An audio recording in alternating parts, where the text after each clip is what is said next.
Good morning, welcome to my another mini blog. তো দিনটা শুরু করলাম সকাল সকাল এক কাপ চা দিয়ে।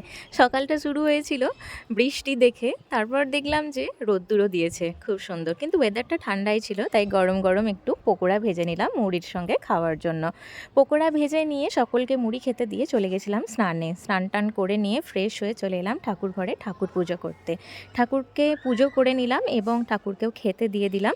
তারপর আমি খেয়েছিলাম খাবার একটু, তো সেটার ভিডিওটা নেওয়া হয়নি। তারপর লাঞ্চে গিয়ে মাকে হেল্প করেছিলাম, আমি ডিমের ঝোলটা বানিয়েছিলাম, বাকি খাবার মাই বানিয়েছিল। তারপর আমি আমার অফিসের একটু কাজ ছিল, সেটাই সেরে নিলাম। লাঞ্চে ছিল ভাত, মাছের বাটনা, পাট শাকের ঝোল, ওই ডিমের যে রেসিপিটা করেছিলাম সেটা, তো তার সাথে ছিল ডাল ও একটা সবজি। সেটা খেয়ে নিয়েই একটু রেস্ট নিয়েছিলাম। রেস্ট নিয়ে বিকেলবেলা সকলের জন্য বানিয়েছিলাম চা, তো সেটাই একটু খেয়েছিলাম। এবং রাত্রের ডিনারে ছিল রুটি, আলুর দম ও সবজি। That's it for the day. দেখা হচ্ছে নেক্সট ভিডিওতে। Till then, by.